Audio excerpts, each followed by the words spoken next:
오늘 비가 많이 왔어요. 여러분들은 이 비가 많이 내리는데 어떤 느낌이 드셨어요?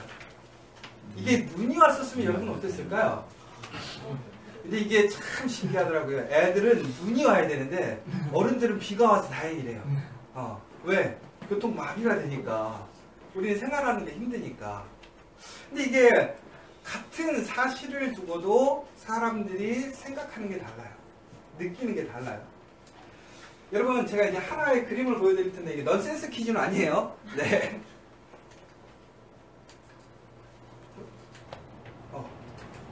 자, 여기 그림이 하나가 있습니다.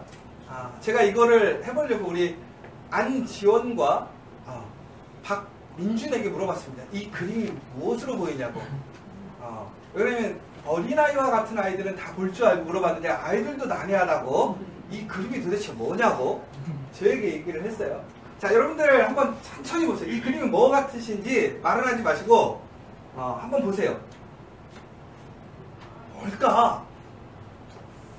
저도 이걸 보면서 한동안 무지 많은 상상을 했는데, 그러면 조금 더 다른 이미지로 볼게요. 아까랑 뭐 똑같은 거긴 한데 뭐 같으세요? 잠깐, 아시겠는 분? 여러분들은 매우 일반적이신 분입니다. 아시겠습니까? 말이에요. 아니요, 괜찮아요. 뭐 같으세요? 해골. 해골? 해골 같다라는 얘기도 나왔어요. 또 여러분들 또 다른 사람은, 제가 지원이한테 물어봤더니 지원이가 뭐라고 하냐면 저기 애기가 놀고 있는데요, 물을 뿌려가지고요 막 이런 얘기를 하더라고요. 근데 그렇게 보면 또 맞고, 해골이면 또 어디가 해골 같으세요? 여기 왼쪽 아래가 여기가요? 네. 위에가 얼굴. 여러분 그럼 어떻게 해골처럼 보이세요 이게? 자, 이제 그러면 정답을 보여드릴게요.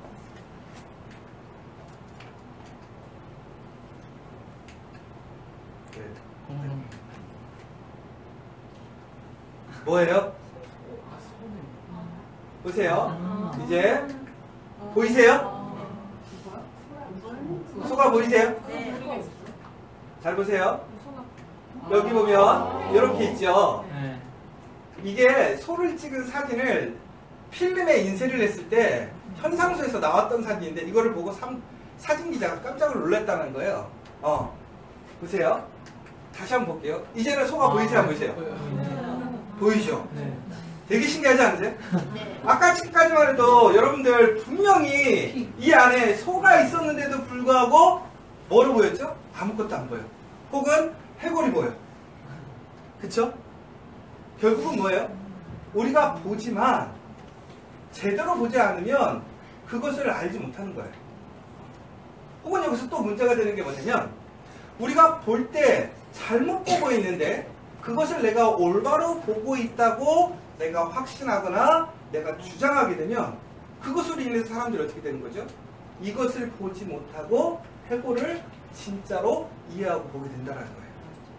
그래서 보는 게 정말 중요하다는 얘기를 하죠. 이게 우아한 관찰자라는 책에 보면 이러한 내용들이 많이 나와 있습니다. 그래서 거기 핵심이 뭐였냐면, 우리에게 제일 중요한 건 뭐냐? 보는 법을 배워야 된다는 거예요. 많은 사람들이 눈을 뜨고 살고 있는데 실제로는 제대로 못 보고 있다는 거죠. 왜? 제대로 관찰하지 않는다는 거예요. 그래서 이 저자는 이런 식으로 얘기했어요. 결국은 제대로 보지 못하면 눈을 뜨지 않은 것이다. 우리가 새로운 세상, 새로운 것을 보려면 먼저 눈을 떠야 된다. 이런 얘기를 했어요. 그럼 한 가지를 좀 더 볼게요. 오늘은 행사도 많고 성탄절 전날이니까 가볍게 하려고 해요. 이게 조금 어두운데 꺼주시면 안 돼요? 불 좀 잠깐만 꺼주실까요? 제가 해야 돼요. 네. 좀 보여요? 네. 이거 뭐 여러분들이 잘 아시는 것처럼 이게 누군지 아시겠어요? 아니 여기 이 사람. 저쪽에. 네, 워싱턴. 미국 대통령 우리가 굳이 알 필요는 없는데 미국의 첫 번째 워싱턴 대통령입니다. 이 사람은 누군지 아시겠어요? 링컨. 그러면 이제 그 책에서는 무슨 얘기를 하냐면, 전체적으로 그림을 보면 잘 관찰하면 그 시대의 시대가 어떤 시대고 그곳에서 일어나는 문제가 뭐고 이런 것들을 잘 볼 수 있어 막 훈련을 시키는 그림들이에요. 그런데 이런 질문이 나왔어요. 어떤 질문이냐면 이 그림과 이 그림에 아주 큰 차이가 딱 한 가지 있어요. 근데 여러분들이 잘 아시는 것처럼 이거는 뭐죠? 칼라, 이거는 흑백. 그렇죠? 이 사람은 서 있고 이 사람은 앉아 있는 것도 있어요. 근데 이것보다 더 큰 차이가 있어요. 뭐가 있을까요?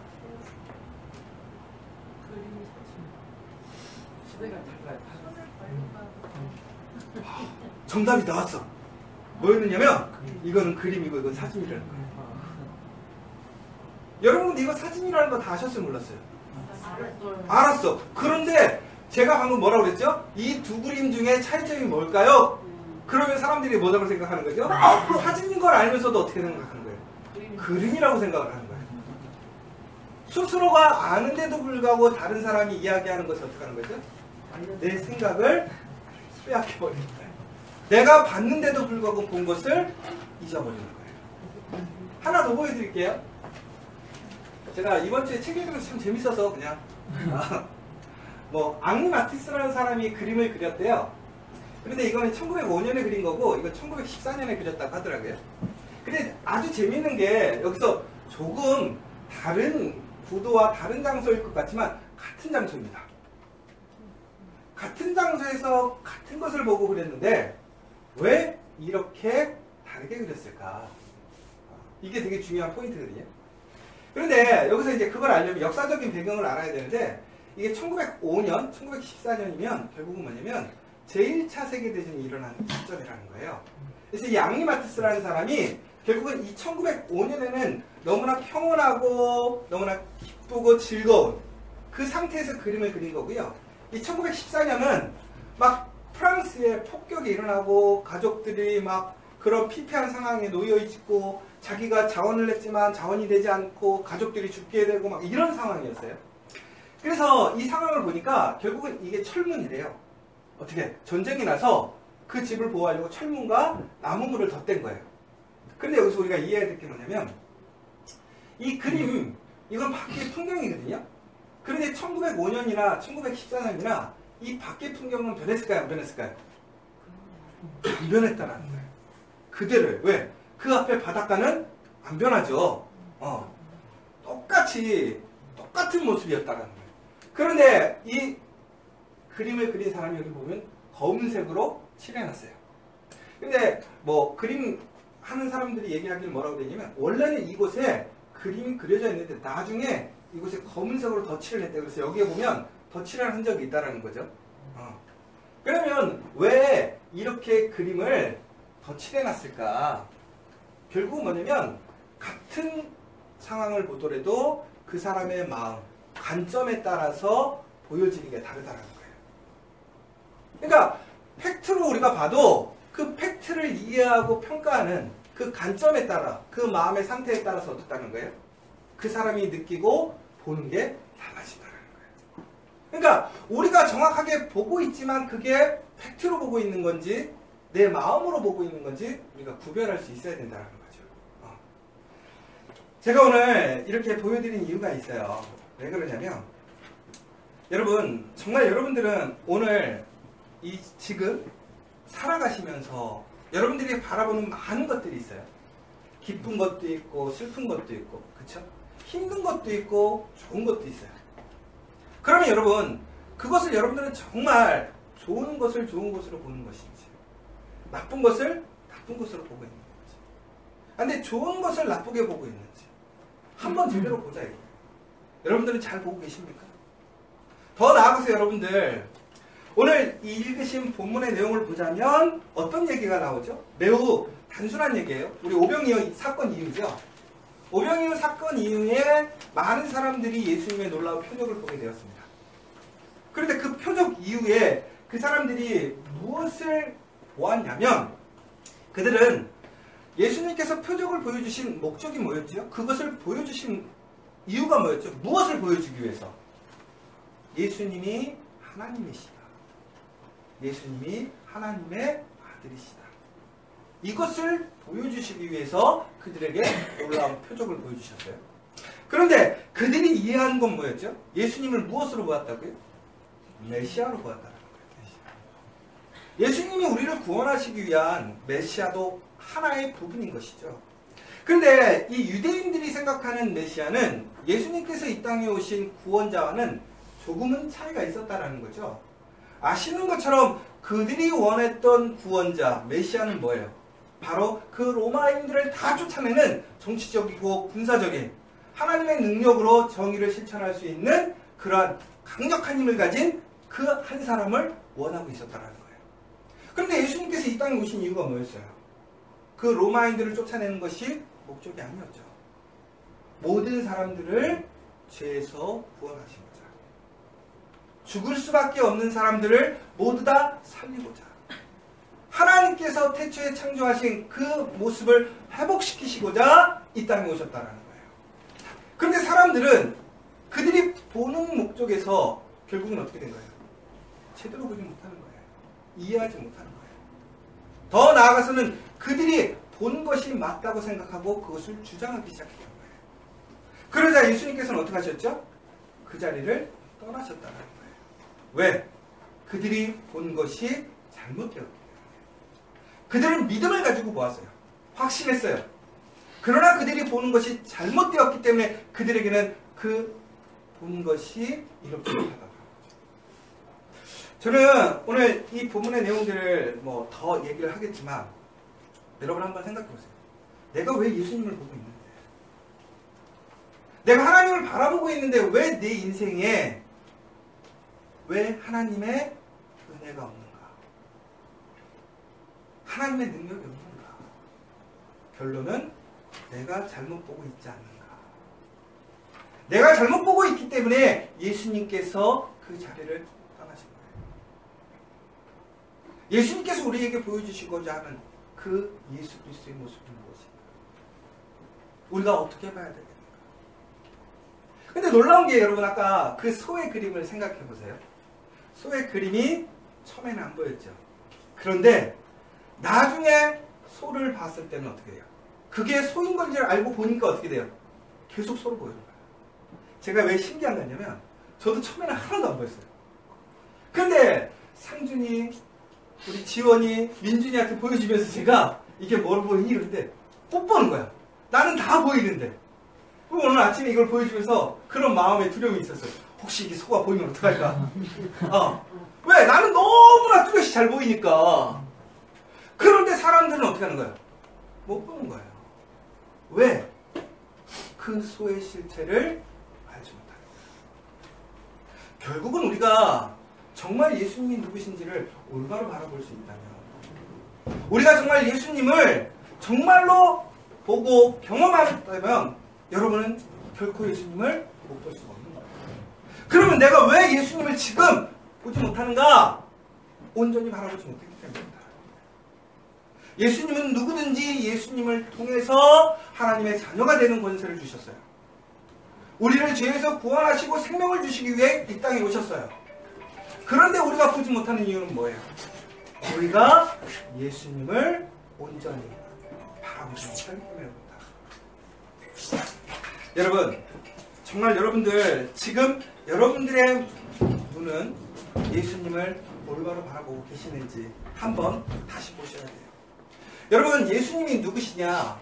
구약 성경에 보면 예수님이 흔히 출애굽 때 우리가 광야에서 이스라엘 사람들이 하나님 앞에 불순종했을 때 그들이 이제 뱀에 물려서 이제 하나님께서 그들을 구원하실 때에 높이 쳐들어서 바라보게 하셨던 게 있어요. 그게 뭐였죠?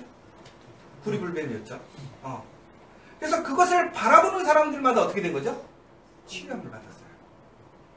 결국은 이게 무슨 얘기냐면요, 하나님께서 예수 그리스도를 바라보라고 하신 것은 우리에게 그러한 치유와 사랑으로 회복을 주시기 위해 예수 그리스도를 바라보라고 하셨어요. 바로 그때 그 구리불뱀을 제대로 본 사람들은 어떻게 된 거죠? 치유함을 받았어요. 그 용서함을 받았어요. 그러나 바라보지 않은 사람들은 어떻게 되었죠? 은혜가 없는 거예요. 능력이 없는 거예요. 여러분, 우리가 지금 해야 할 것이 뭐냐? 내일이 크리스마스예요. 내일이 성탄절이란 말이에요. 그런데 우리가 성탄절에 바라봐야 될 대상이 누구냐 이거예요. 요즘에 미국에서 정말 많은 그 법과 이런 제약을 두는 게 뭐냐면 메리 크리스마스를 못하게 하고 있어요. 학교에서도 그렇게 인사를 못하게 하고 있어요. 그래서 어떻게 하냐면 해피 홀리데이라고 얘기를 하고 있습니다. 그런데 여러분, 성탄절이 누구를 기억하는 날이에요? 예수님을 기억하는 날이에요. 예수님을 기억하지 않고 예수님을 바라보지 않으면 아무것도 의미가 없는 거예요. 헛된 거예요. 거기에는 생명도 없고요. 거기에는 회복도 없어요. 거기에는 능력도 없어요. 아무것도 없어요. 그런데 세상 사람들은 예수님을 빼고 예수님께서 이 땅에 오셔서 우리에게 주신 그러한 능력에만 바라보고 있는 거예요. 그러니까 그 사람들은 성탄절을 아무리 많은 성탄절을 지내고 좋은 파티를 하고 좋은 선물의 나눔을 해도 그들에게는 은혜가 없는 거예요. 여러분들은 어떠시냐고요? 우리는 예수님을 믿는다고 얘기를 해요. 하나님을 믿는다라고 해요. 근데 여러분들은 정말 이 자리에서 예수님을 진정으로 바라보고 계십니까? 아니에요. 그래서 우리가 왜 예수님을 온전히 바라보지 못하는가? 첫 번째, 예수님을 온전히 이해하지 않으려는 거예요. 예수님을 바라볼 때 예수님께서 우리에게 보여주시고자 하는 그 모습을 보려는 것이 아니라 내가 필요한 모습, 내가 원하는 모습, 내가 그냥 느끼는 모습으로 예수님을 이해하려고 한다는 거예요. 그래서 여러분, 베드로서 3장 1절에 보면 이런 이야기가 있습니다. 사랑하는 자들아, 내가 이제 이 둘째 편지를 너희에게 쓰노니 이 두 편지로 너희의 진실한 마음을 일깨워 생각나게 하여. 이런 얘기가 있어요. 그런데 여러분, 여기서 되게 중요한 게 뭐냐면 진실한 마음을 일깨워라는 거예요. 근데 일깨워라는 단어가 이제 원어로 보자면 에게이레인데, 이 에게이레라는 단어가 어디에 또 나오냐면 시편 57장 8절에 나오는데 어떤 내용이냐면 다윗이 이렇게 했어요. 내 영광아 깰지어다. 내 영광아 깰지어다. 그 다음에 여러분들이 잘 아시는 드보라라는 여자 사사 기억하십니까? 그 드보라라는 여자가 사사기의 5장 12절에 보면 뭐라고 되냐면 깰지어다 깰지어다 드보라여 깰지어다 깰지어다 너는 노래할지어다. 그러니까 다윗이 지금 이야기하는 게 뭐냐면 너 깨어라 깨어나라. 드보라가 깨어나라 깨어나라. 그 다음에 베드로 후서에 어떤 내용? 깨어나라 깨어나라 이 얘기를 하고 있다는 거예요. 그러면 이 깰지어다라는 그 뜻이 뭐냐면 결국 뭐냐면 일깨우다 눈을 뜨라는 거예요. 여러분, 우리가 누군가를 잠에서 깨울 때 일어나 일어나 깨어나 라고 하는 건 뭐예요? 눈을 뜨라는 거예요. 그런데 오늘 성경에서 많은 신앙의 선배들이 하나님의 온전한 길을 걸어가고 있었고 하나님의 능력을 행했던 사람들이 하물며 그들이 자신에게 이야기하는 게 뭐냐면 깰지어다 깰지어다. 무슨 얘기예요? 눈을 뜨라는 거예요. 눈을 뜨라는 거예요. 여러분, 다윗마저도 자신에게 얘기를 하는 거예요. 눈을 뜨라고. 베드로가 여러분에게 얘기하는 거예요. 눈을 뜨라고. 눈을 뜨지 않으면 결코 볼 수 없다라는 거예요. 그런데 이 눈을 뜬다라는 이 뜻이 어떤 의미로 사용되어지냐면 새끼가요 처음에 날개짓에서 둥지를 떠나잖아요. 그쵸? 바로 그때 그 둥지를 떠날 때 사용하는 단어가 바로 깨어나라. 여러분, 깨어난다라는 건 뭐예요? 내 우물에서 벗어나는 거예요. 세상을 보는 거예요. 여러분이 지금 그 모습에서 깨어나지 않으면 결코 예수님을 볼 수 없어요. 예수님이 아무리 이 땅에 오셨지만 여러분에게 생명을 주셨지만 여러분들이 예수님을 온전히 바라보지 않는다면 여러분들은 예수님의 은혜에 참여할 수 없다는 거예요. 두 번째는 우리가 눈을 뜨지 못하는 이유는 그저 보기 때문에 그렇다는 거예요. 여러분, 이런 얘기가 있어요. 바라보는 것은, 눈을 뜬다는 것은 행위다. 그렇죠? 눈을 뜨려면 눈곱을 떠야 되니까 당연히 행위겠죠? 그런데 단순히 보는 것만이 아니라 보았다면 우리의 삶의 실천, 행위가 같이 가는 것이 진정으로 있는 것이다. 여러분, 우리가 예수에 대해서 얼마나 많이 알아요? 여러분 아무리 성경을 많이 보셔도요, 그 성경에 대해서 우리가 아는 것대로 행동하지 않으면 눈을 뜬 것이 아니에요. 눈을 감은 거라는 거예요. 여러분 정말 눈을 그렇게 감고 다니시는 것이 편하세요? 여러분이 보고 있는 것에 대해서 진리라고 생각하실 수 있어요? 그런데 우리는 우리의 삶 속에서 그런 일들이 참 많아요. 우리가 눈을 감고 있음에도 불구하고 우리가 그것을 우리는 눈을 뜨고 진리로 보았다라고 얘기하는 일들이 너무나 많다는 거예요. 사랑하는 여러분, 정말 우리에게 필요한 것이 무엇이냐? 바로 눈을 뜨고 예수 그리스도를 봐야 됩니다. 눈을 뜨고 행해야 된다는 거예요. 그러면 바로 그 가운데 정말 예수님께서 우리에게 주시고자 하는 하나님의 은혜를 볼 수 있다는 거예요. 여러분, 정말 예수님께서 이 땅에 오신 이유, 예수님께서 우리에게 원하시는 것이 과연 무엇일까? 다시 한번 생각해보는 우리 성탄절, 그리고 또한 그것을 기다리는 우리들의 자세가 아닌가 생각되어져요. 여러분, 정말 우리의 삶 속에서 여러분들이 꿈꾸고 생각하는 좋은 교회는 어떤 교회일까요? 많은 것을 받을 수 있는 교회? 성경적으로 봅시다. 결국은 많은 것을 줄 수 있는 교회가 좋은 교회예요. 예수님이 이 땅에 오신 이유가 뭐예요? 대접받기 위해 오셨나요? 왕이 되기 위해 오셨나요? 아니에요. 우리를 섬기러 오셨다는 거예요. 우리의 종이 되기 위해 오셨다는 거예요. 우리를 위해 죽으시기 위해 오셨다는 거예요. 여러분, 정말 우리 한번 철저히 생각해 봐야 돼요. 우리는 우리 공동체에, 혹은 여러분들이 살아가시는 여러분의 가정에서, 여러분의 직장에서 여러분들 과연 무엇을 원하고 계십니까? 진정으로 예수님께서 이 땅에 오신 이유는 바로 주기 위해 오셨다는 거예요.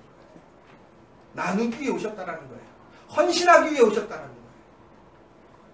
예전에 어떤 한 집사님이 교회를 찾아다니셨어요.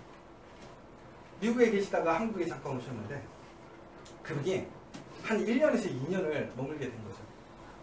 교회를 찾았어요. 여러분 같으면 가장 제일 먼저 교회를 찾는 기준이 뭐가 되시겠어요? 우선은 교회 아이들 시설이 잘 되어 있는가, 부모님들은 제일 먼저 그걸 찾으니까. 그 다음에 교인이 많은가, 그 다음에 많은 프로그램들과 혹은 여러 가지의 장비들이 잘 갖춰져 있는가.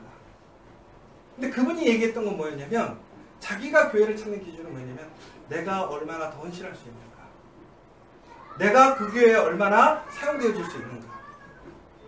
그래서 그분이 그 교회를 갔어요. 그렇다고 해서 막 대척교회, 작은 교회를 얘기하는 게 아니에요. 우리는 다 상황에 따라 하나님께서 사용하실 목적이 따로 있겠죠. 그런데 우리의 목적 가운데 예수님을 온전히 본다고 하는 것은, 예수님의 말씀을 온전히 듣는다고 하는 것은 내 유익만을 구하는 것이 아니에요. 내가 받기를 원하는 것이 아니라, 내가 쉬기만을 원하는 것이 아니라 뭐예요? 내가 섬길 수 있고 줄 수 있는 거예요. 그것이 바로 성탄의 의미인 것이고, 바로 예수님을 온전히 본 사람들이 행하는 모습이 아닌가 생각합니다. 바로 그러한 사람들에게 예수님이 함께 하시는 거예요. 예수님의 능력이 임하시는 거예요. 여러분은 지금 예수님과 함께하고 계십니까? 아니면 예수님을 부르지만 예수님께서 떠난 사람입니까? 누가 복된 사람이에요? 제가 이런 생각을 해봤어요. 여러분, 우리가 예수님을 믿으면서, 우리가 그리스도인으로 살아가면서 우리는 이런 생각을 할 때가 있어요. 참 그리스도인 사는 게 쉽지가 않아. 힘들어. 그래서 우리가 예수님을 본대로 살아가려고 하니까 더 힘든 거예요. 그죠? 예수님이 보여주시고 우리가 예수님을 안대로 살려고 하면 정말 만만치가 않아요. 그런데 여러분, 그 인생에 대해서 고민하고 정말 힘들어하면서 나중에 천국에 갔다가 한번 생각해 보세요. 근데 여러분, 놀라운 게 그렇게 힘들고 어려운 상황에서 여러분들이 여러 가지 시험 속에서 좌절하고 너무나 고민했었지만 천국에 갔더니 너무나 놀라운 상급이 여러분에게 주어지는 거예요. 그럼 여러분, 이미 우리에게는 하늘의 약속, 천국의 약속, 상급의 약속이 있어요. 그것을 받고 살아가는 사람이라면 오늘 살아가는 우리의 모습은 즐겁게 살아가는 것이 유익한가요? 아니면 한탄하고 후회하고 피하기를 소망하고 그러면서 천국에 가서 내 상급을 보고 놀라는 그런 모습이 더 아름다운 모습일까요? 여러분 정말 우리가 그리스도를 믿는다면, 그리스도의 약속을 믿는다면, 그리스도께서 우리에게 하늘의 그 나라를 허락하신 것을 믿는다면 여러분 기쁨으로 살아가시기 바랍니다. 사랑으로 살아가시기 바랍니다. 그래서 진정으로 하나님께서 여러분에게 주시고자 하는 그 은혜와 사랑을 누리는, 그 사랑을 나누는 우리 커피와 교회 여러분들이 되시기를 간절히 소망합니다.